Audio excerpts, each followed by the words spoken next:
नमस्ते।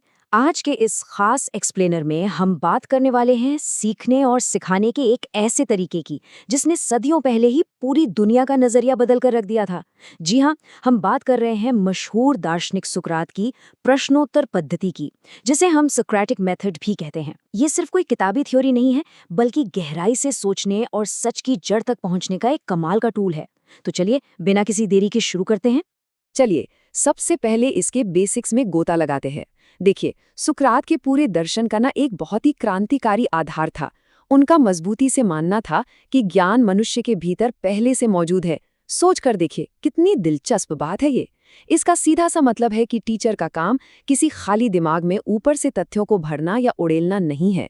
इसके बजाय सही सवाल पूछकर आपके अंदर पहले से छिपे हुए उस ज्ञान को बाहर निकालना ही असली शिक्षा है। अब आज के इस एक्सप्लेनर का रोड मैप कुछ ऐसा रहेगा। हम इसे 4 स्पष्ट हिस्सों में डिकोड करेंगे। पहला, सुकराती पद्धति आखिर है क्या। दूसरा, इसकी मुख्य विशेषताएं। तीसरा, इसका पूरा प्रोसेस और एक बढ़िया सा उदाहरण। और आखिर में देखेंगे इसके फायदे, सीमाएं और निष्कर्ष। तो चलिए सीधे चलते हैं हमारे पहले भाग की तरफ। सुकराती पद्धति क्या है, इसके अर्थ और दर्शन को समझते हैं। तो सबसे क्रूशियल पॉइंट यहाँ पर यह है कि इस शिक्षा विधि में टीचर कभी भी आपको सीधा सीधा जवाब नहीं देगा। है ना अजीब। उस जमाने की पारंपरिक संस्थाओं के लिए तो ये और भी अजीब रहा होगा। यहाँ टीचर एक लेक्चरर की तरह नहीं, बल्कि एक गाइड की तरह काम करता है। वो लगातार एक के बाद एक ऐसे सवाल पूछता है जो सीखने वाले को खुद सोचने पर मजबूर करते हैं। यहाँ फोकस रटने पर नहीं, बल्कि लॉजिक और संवाद के जरिए खुद सच तक पहुँचने पर होता है। अब बढ़ते हैं भाग 2 पर। इसकी मुख्य विशेषताएं। आखिर क्या चीज इसे इतना खास बनाती है। अब ये जो कॉन्ट्रास्ट है ना, ये पूरी तस्वीर साफ कर देता है। एक तरफ है पारंपरिक वन वे लेक्चर, जहां बस रटने पर जोर है, एक इंसान बोल रहा है और बाकी सब सिर्फ सुन रहे हैं। और दूसरी तरफ है ये इंटरैक्टिव प्रोसेस। सुकरात का तरीका बिल्कुल इसके उलट है। ये पूरी तरह से टू वे है, ऊर्जावान है, जहां दोनों तरफ से संवाद होता है और दिमाग को लगातार कसरत करनी पड़ती है। अगर हम इसे पॉइंट्स में समझें तो इसके 5 प्रमुख स्तंभ हैं। पहला है प्रश्नों के माध्यम से शिक्षा, यानी सवाल ही सबसे बड़ा टूल है। दूसरा, तर्क और विचार पर बल, मतलब बिना सोचे समझे रटने के बजाय कारण खोजने पर जोर देना।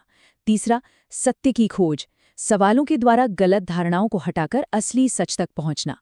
चौथा है संवादात्मक प्रक्रिया, जहां टीचर और स्टूडेंट के बीच लगातार चर्चा होती है।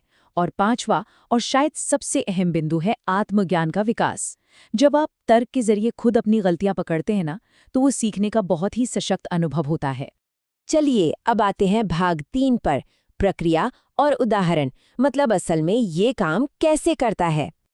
आइए देखते हैं कि सीखने वाले का ये सफर आगे कैसे बढ़ता है। इसके मुख्य रूप से 4 स्टेप्स हैं। सबसे पहले, संदेह उत्पन्न करना। टीचर किसी सवाल के जरिए पुरानी सोच या मान्यता को चुनौती देगा। फिर शुरू होती है चर्चा और तर्क। आप जवाब देंगे तो उस पर नए सवाल जन्म लेंगे। इसके बाद आता है तीसरा चरण, गलतियों का पता लगाना। बातचीत और तर्कों के दौरान भ्रम और गलत उत्तर साफ होने लगते हैं। और आखिरी चरण है सत्य तक पहुंचना, जहां आप बिना किसी रेडीमेड जवाब के खुद लॉजिक लगाकर सही नतीजे पर पहुंच जाते हैं। अब इस पूरी प्रक्रिया को थोड़ा इमेजिन करते हैं। मान लीजिए एक टीचर क्लास में आता है। वो कोई लंबा चौड़ा भाषण देने के बजाय एक बहुत ही बेसिक लेकिन गहरा सवाल पूछता है, न्याय क्या है। अब ये एक ऐसा सवाल है ना, जो एकदम से दिमाग के पहियों को घुमाना शुरू कर देता है। हर किसी के पास इसका अपना एक अलग नजरिया और जवाब होगा। अब जैसे ही कोई जवाब आता है, टीचर ये नहीं कहता कि तुम सही हो या तुम गलत हो, बल्कि वो उसी जवाब को आधार बनाकर नए सवाल दागता है। वो पूछेगा, क्या हर कानून न्यायपूर्ण होता है, और यदि कोई कानून ही गलत हो तो क्या उसका पालन करना न्याय है। अब देखिए, ये क्रॉस क्वेश्चनिंग दिमाग को एक अलग ही स्तर पर ले जाती है। यहाँ सच में कड़ी मेहनत करनी पड़ती है और पुरानी मान्यताओं को तोड़कर नए सिरे से गहराई में सोचना पड़ता है। और अब हम आ गए हैं अपने आखिरी हिस्से, यानी भाग 4 पर, लाभ, सीमाएं और निष्कर्ष। चलिए इस पद्धति का निष्पक्ष मूल्यांकन करते हैं। अब जो चीज यहाँ सबसे दिलचस्प है वो है इसका दोनों पहलुओं से मूल्यांकन। एक तरफ इसके अद्भुत फायदे हैं, जैसे ये सोचने और तर्क करने की क्षमता को कई गुना बढ़ा देता है, आत्मविश्वास जगाता है, जिज्ञासा को बढ़ाता है, और क्योंकि आपने सच खुद खोजा है तो वो ज्ञान हमेशा के लिए स्थायी बन जाता है। लेकिन दूसरी तरफ हमें इसकी व्यावहारिक सीमाओं को भी स्वीकारना होगा, जैसे इसमें समय बहुत अधिक लगता है। छोटे बच्चों को तो ये तरीका थोड़ा कठिन लग सकता है। और हाँ, हर विषय जैसे कि तथ्यात्मक इतिहास, उसे आप पूरी तरह से सिर्फ सवालों के जरिए तो नहीं पढ़ा सकते ना।